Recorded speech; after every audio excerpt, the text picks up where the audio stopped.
Et j'aimerais aussi que vous sachiez, mes frères et sœurs, que tu peux demander le Saint-Esprit à Dieu. On va confirmer cela à travers les Écritures. On va prendre Matthieu 7,7 déjà. On connaît tous ce verset. Demandez et vous sera donné. Cherchez et vous trouverez. Frappez et l'on vous ouvrira. Car quiconque demande reçoit, et celui qui cherche, ça c'est au verset 8, trouve, et l'on ouvre à celui qui frappe. Lequel de vous donnera une pierre à son fils s'il lui demande du pain? Ou s'il lui demande un poisson, lui donnera un serpent? Si donc méchant, comme vous l'êtes, vous savez donner à vos enfants de bonnes choses, à combien plus forte raison le Père céleste, qui est bon, qui est parfait, qui nous a créés, qui nous a donné de la vie, à combien plus forte raison votre Père, qui est dans les cieux, donnera-t-il de bonnes choses à ceux qui les lui demandent? En Luc 11, il y a une information supplémentaire qui a été donnée. Et on va voir véritablement ce que Dieu dit de demander, de chercher avec de tout son cœur. Il dit, demandez, cherchez, frappez. Ça dit de la détermination. On va lire Luc 11, à partir du verset 9. Luc 11, 9. Ainsi je vous le dis, demandez et vous sera donné. Cherchez et vous trouverez. Frappez et l'on vous ouvrira. Car quiconque demande reçoit. Et celui qui cherche trouve. Et l'on ouvre à celui qui frappe. Et on descend au verset 13. On va voir de quoi le Seigneur parlait. Si donc vous êtes méchants, vous savez donner à vos enfants de bonnes choses, à combien plus forte raison le Père qui est dans le ciel donnera-t-il le Saint-Esprit à ceux qui le lui demandent? En fait, quand Dieu dit frapper, demander, chercher, en fait, il parle du Saint-Esprit, mes frères et sœurs. Donc, on peut demander le Saint-Esprit, mes frères et sœurs. C'est écrit là. Il dit, si donc, vous qui êtes méchants, parce que l'homme est méchant, vous savez donner de bonnes choses à vos enfants, à combien plus forte raison le Père qui est bon, qui est juste, qui est parfait, qui nous a donné la vie, voyez? À combien plus forte raison le Père qui est du ciel donnera-t-il le Saint-Esprit à ceux qui le lui demandent? Donc on voit bien qu'on demande le Saint-Esprit. Une fois que tu as reçu le baptême d'eau, donc ça veut dire qu'avant le baptême d'eau, il y a eu la repentance, la confession de tes péchés, tu reçois le don du Saint-Esprit, tu demandes à Dieu le don du Saint-Esprit. Des fois, le Seigneur peut te donner son esprit automatiquement. Tu peux aussi le lui demander, mon frère, ma sœur. Si ta démarche est sincère devant Dieu, tu dis, Seigneur, baptise-moi du Saint-Esprit. Moi, j'ai reçu le Saint-Esprit, j'ai demandé à aucun homme de m'imposer les mains. Mais on va voir que par l'imposition des mains, tu peux recevoir le Saint-Esprit, mes frères et sœurs. Il faut juste faire attention à que l'homme qui va t'imposer les mains, mes frères et sœurs, est un véritable homme de Dieu. Parce que si c'est un homme qui n'est pas de Dieu, on ne donne que ce que l'on a.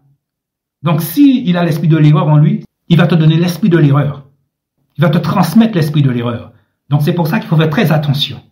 Quand tu demandes au Saint-Esprit, demande au Seigneur, Seigneur, qu'est-ce que je dois faire?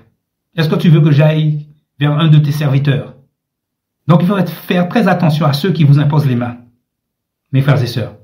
Il faut qu'ils soient véritablement des enfants de Dieu, certifiés par le Seigneur, mon frère, ma sœur. On va aller à Acte 8. Que nous dit Acte 8? Acte 8 à partir du verset 14. Mais vous pouvez lire tout Acte 8, surtout à partir du verset 4. Parce qu'il y avait la persécution, ils ont été persécutés. Et Philippe est descendu à Samarie. Et à Samarie, il a prêché la parole. C'est un évangéliste. Des miracles s'opéraient. C'est là où on parle de Simon, le magicien. C'est Acte 8. Et donc, on va lire à partir du verset 14. Parce que beaucoup avaient cru en Philippe. Il y avait ceux qui s'étaient baptisés. Donc, ça veut dire qu'il y a ceux qui s'étaient repentis. Parce qu'ils avaient cru en Philippe. Donc, beaucoup s'étaient repentis et baptisés. Il y a d'autres qui ne s'étaient pas repentis. C'est vrai qu'on ne parle que de Simon qui ne s'était pas repenti parce que son cœur était encore dur. Si ton cœur est encore noir, c'est que tu ne t'es pas repenti. Donc, Simon ne s'était pas repenti, mais il avait reçu le baptême. Au verset 14, on nous dit, « Or, quand les apôtres qui étaient à Jérusalem eurent entendu que la Samarie avait reçu la parole de Dieu, ils leur envoyèrent Pierre et Jean. » Donc, Pierre et Jean, les apôtres, ont été à Samarie, qui y étaient descendus, prièrent pour eux. Donc, ils prièrent pour eux afin qu'ils reçoivent le Saint-Esprit. Parce qu'ils n'avaient pas encore reçu le Saint-Esprit. Ils avaient vu tous les prodiges que faisait Philippe, tous les miracles. Beaucoup avaient cru par les miracles, parce que le Seigneur a destiné qu'il y a certains qui vont croire par les miracles. Donc beaucoup ont cru par les miracles. Ils se sont repentis, ils se sont baptisés. D'autres ne se sont pas repentis, mais se sont baptisés quand même. On nous parle que de Simon, mais Simon faisait partie de ceux qui ne s'étaient pas repentis. Mais ils ont reçu quand même le baptême. Alors les apôtres sont venus pour leur imposer les mains pour qu'ils reçoivent le Saint-Esprit. Donc je reprends au verset 14. Or quand les apôtres qui étaient à Jérusalem eurent entendu que la Samarie avait reçu la parole de Dieu, ils leur envoyèrent Pierre et Jean, qui y étaient descendus, prièrent pour eux afin qu'ils reçoivent le Saint-Esprit, car ils n'étaient pas encore descendus sur aucun d'eux, mais seulement ils étaient baptisés au nom de Jésus. Donc tu peux être baptisé au nom de Jésus sans recevoir le baptême du Saint-Esprit. Et par l'imposition des mains et la prière, parce que quand on t'impose des mains, on prie et tu reçois le Saint-Esprit. Si cet homme qui t'impose les mains, la personne qui t'impose les mains, est un véritable enfant de Dieu, tu reçois le Saint-Esprit. Et il dit au verset 17, puis ils leur imposèrent les mains et ils reçurent le Saint-Esprit. Donc ils ont prié, ils ont imposé les mains et ils ont reçu le Saint-Esprit. Donc par l'imposition des mains, tu peux recevoir le Saint-Esprit et la prière, tu reçois le Saint-Esprit, mes frères. Déjà, on a vu que à Luc 11, verset 9 et surtout le verset 13, on demande le Saint-Esprit. Et c'est pas parce que tu es baptisé que tu reçois le Saint-Esprit. Baptisé d'eau, je parle, que tu reçois le Saint-Esprit. Donc tu peux demander le Saint-Esprit, mon frère, ma sœur. Voyez? Et par l'imposition des mains, tu peux recevoir le Saint-Esprit. L'imposition des mains et la prière. Mais comme je dis, il faut faire très attention que cet homme, cette personne, cette femme qui t'impose les mains, c'est un enfant de Dieu. Et c'est pour ça qu'il faut demander au Seigneur. Parce que si ce n'est pas un enfant de Dieu, il va te confier l'esprit de l'erreur, les démons qui sont en lui. Donc, il faut faire très attention à ces impositions de main. On va à Acte 9. Acte 9, verset 17. C'est quand Saul avait reçu la visitation du Seigneur. Vous voyez, mes frères et sœurs, il a reçu la parole, Paul. Vous voyez? Parce que quand on reçoit la visitation du Seigneur, on reçoit aussi la parole parce qu'on nous dit que Paul est resté 3 jours, il était en prière. Donc pendant ces 3 jours, le Seigneur lui a parlé. Quand tu es dans la prière, Dieu te parle. Et le Seigneur lui a envoyé Ananias. On va lire ça au verset 17. Ananias sortit et lorsqu'il fut arrivé dans la maison, il imposa les mains à Saul. Donc il a imposé les mains à Saul. Ananias était un véritable enfant de Dieu, un disciple de Jésus. Là, on nous dit pas qu'Ananias était un apôtre, c'était un disciple de Jésus-Christ. En tant que disciple de Jésus-Christ, sache que tu peux imposer les mains aux personnes pour recevoir le Saint-Esprit. On verra que tu peux recevoir le Saint-Esprit avant même le baptême. Et c'est ça qu'on va voir là. Donc, Ananias sortit, et lorsqu'il fut arrivé dans la maison, il imposa les mains à Saul. Et lui dit, Saul, mon frère, le Seigneur Jésus qui t'est apparu sur le chemin par lequel tu venais m'a envoyé afin que tu recouvres la vue et que tu sois rempli du Saint-Esprit. En fait, c'est le baptême du Saint-Esprit. Et on a vu au début du verset 17, il imposa les mains à Saul. Donc on reçoit le Saint-Esprit par l'imposition des mains. Et on nous dit, aussitôt, il tomba de ses yeux comme des écailles, et à l'instant, il recouvra la vue. Puis, il se leva et fut baptisé. Donc on voit que, à travers cette histoire de Paul, qu'on peut être baptisé du Saint-Esprit et après le baptême d'eau. Mais avant cela, il faut qu'il y ait une véritable repentance. Toujours. Comme on a vu avec Philippe en Samarie, il y avait ceux qui s'étaient véritablement repentis. Comme nous le dit Jean-Baptiste, la confession de ses péchés et le baptême d'eau en guise de repentance. Et Paul s'est véritablement repenti de tout le mal qu'il avait fait. Donc il a reçu le baptême du Saint-Esprit et après il s'est baptisé. On va voir la même chose en Acte 10. À partir du verset 44. C'est là où Pierre avait été chez Corneille. Je lis à partir du verset 44. Comme Pierre prononçait encore ce discours, le Saint-Esprit descendit sur tous ceux qui écoutaient la parole. Donc le Saint-Esprit, tu peux aussi le recevoir en écoutant la prédication, mon frère, ma sœur. C'est ça que nous dit la parole là. Et on nous dit au verset 48, et il ordonna qu'ils soient baptisés dans le nom de Jésus. Donc après, ils ont reçu le Saint-Esprit par la prédication, parce que Pierre est en train de parler du Seigneur. Ils ont reçu, le Saint-Esprit est venu sur eux, sans imposition des mains, sans prière, juste par la prédication, parce que leur cœur était déjà disposé. Donc ils ont reçu le Saint-Esprit. Et après, ils se sont baptisés. Donc, il faut une véritable repentance. Quelle que soit la façon dont on reçoit le Saint-Esprit, il faut une véritable repentance.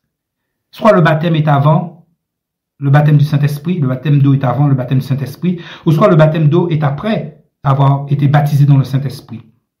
Donc, on a vu que Corneille et toute sa famille avaient reçu le Saint-Esprit par la prédication et qu'ils s'étaient baptisés comme Paul, comme Saul, après avoir reçu le baptême du Saint-Esprit. Donc, on peut recevoir le Saint-Esprit avant le baptême d'eau et on peut le recevoir après le baptême d'eau. Et quel que soit le moment où on le reçoit, il faut qu'il y ait une véritable repentance. On va prendre Acte 19. Acte 19, on va lire à partir du verset 1. Pendant qu'Apollos était à Corinthe, Paul, après avoir parcouru toutes les hautes provinces de l'Asie, arriva à Éphèse. Ayant rencontré quelques disciples, il leur dit, « Avez-vous reçu le Saint-Esprit quand vous avez cru ?» Ils lui répondirent, « Nous n'avons même pas entendu dire qu'il y avait un Saint-Esprit. » Donc vous pouvez croire en Dieu sans recevoir le Saint-Esprit. Vous voyez mes frères et sœurs? Mais si vous n'avez pas le Saint-Esprit, il faut comprendre que vous n'êtes pas né de nouveau. Pour naître de nouveau, il faut naître d'eau et d'esprit. Vous recevez la parole. La parole, on peut dire que la parole, c'est l'eau, mais aussi le baptême d'eau, en guise de repentance. Mais il faut aussi être baptisé du Saint-Esprit. Donc là, ils n'avaient pas entendu parler du Saint-Esprit. En plus, ils ne savaient même pas qu'il y en avait un. Et au verset 3, et il leur dit, « De quel baptême donc avez-vous été baptisés ?» Répondirent, « Du baptême de Jean. » Alors Paul dit, « Il est vrai que Jean a baptisé du baptême de repentance, disant au peuple de croire en celui qui venait après lui, c'est-à-dire en Jésus-Christ. Après avoir entendu ces choses, ils furent baptisés dans le nom de Jésus. » Paul, malgré qu'ils étaient baptisés du baptême de Jean, Paul les a rebaptisés, cette fois-ci au nom de Jésus. Et au verset 6, il dit, « Lorsque Paul leur imposa les mains, le Saint-Esprit descendit sur eux, et ils parlaient diverses langues et prophétisaient. » Donc là, on voit qu'il y a un signe. L'Esprit descendit sur eux, et ils parlaient diverses langues et prophétisaient. Donc dans les diverses langues, le parler en langue peut être dedans, ou peut ne pas être dedans.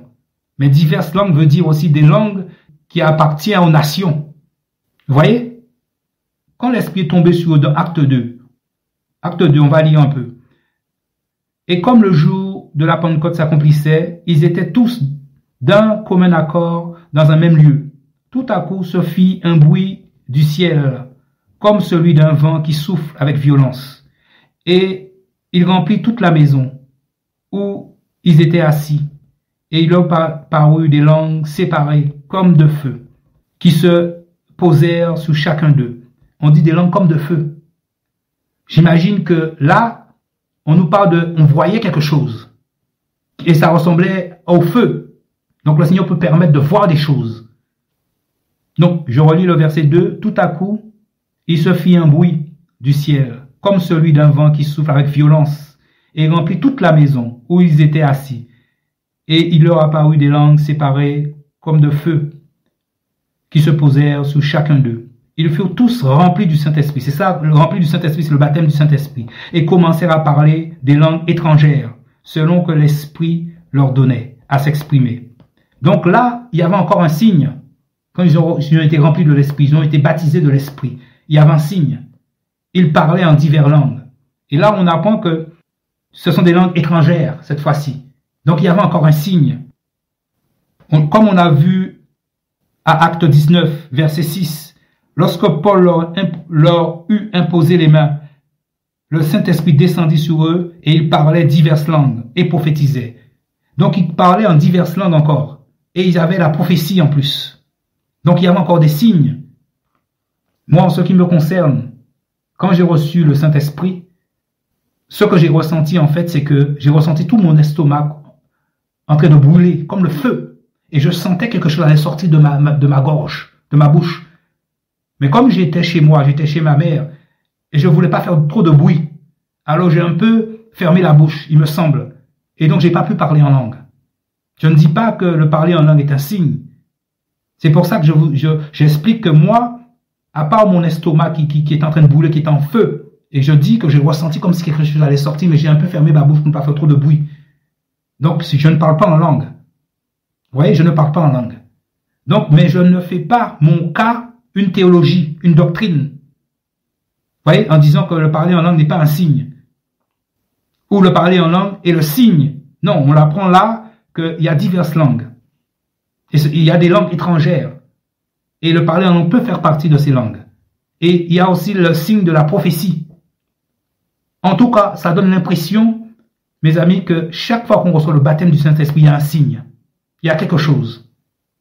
Et chacun peut demander au Seigneur qu'est-ce qu'il en est réellement.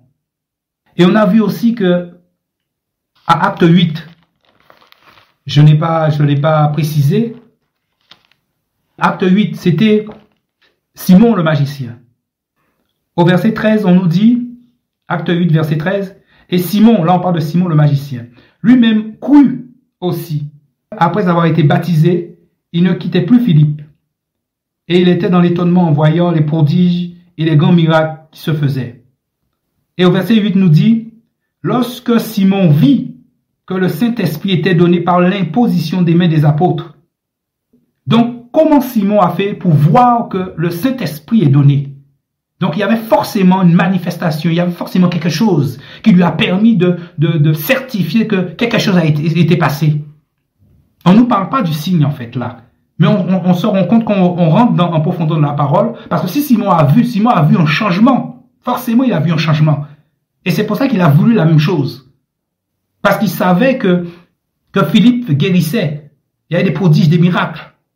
Lorsque Simon vit que le Saint-Esprit était donné par l'imposition des mains des apôtres, il leur présenta de l'argent en leur disant, donnez-moi aussi ce pouvoir afin que tous ceux que j'impose les mains reçoivent le Saint-Esprit. Donc il sait que le Saint-Esprit est donné par l'imposition des mains. Mais tu peux imposer les mains, rien ne se passe. Et donc si Simon a voulu ce don, c'est parce qu'il a vu quelque chose qui s'est passé. Sûrement ils étaient en train de prophétiser. Sûrement ils se sont mis à parler en diverses langues. C'est ça qu'on voit, ce sont des signes.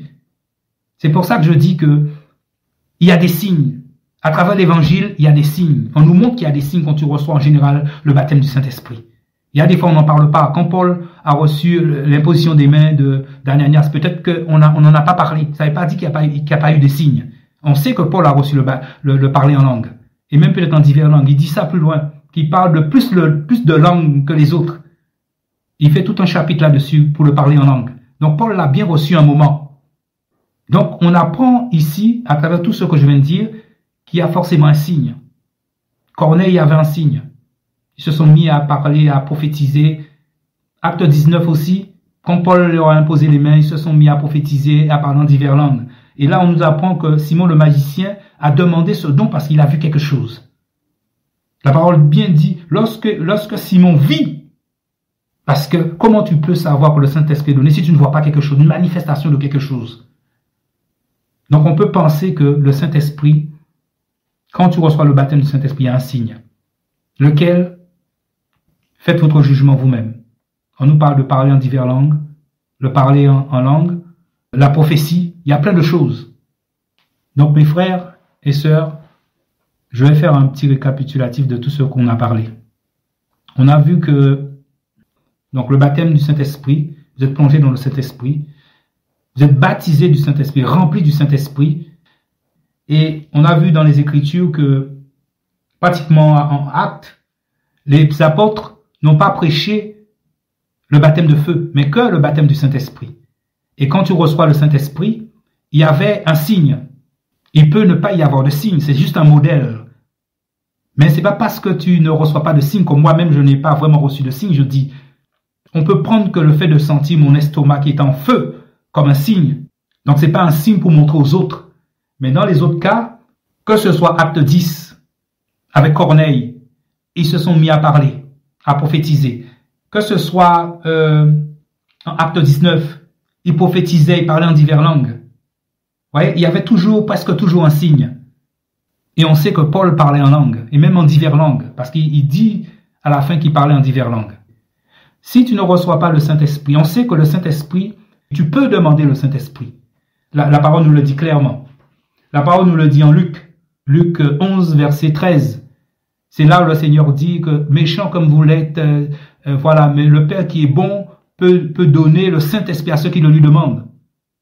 Et c'est là aussi, il dit au verset 9, que demandez, cherchez et frappez, on va vous donner, mais quoi? Le Saint-Esprit. Donc on peut demander le Saint-Esprit.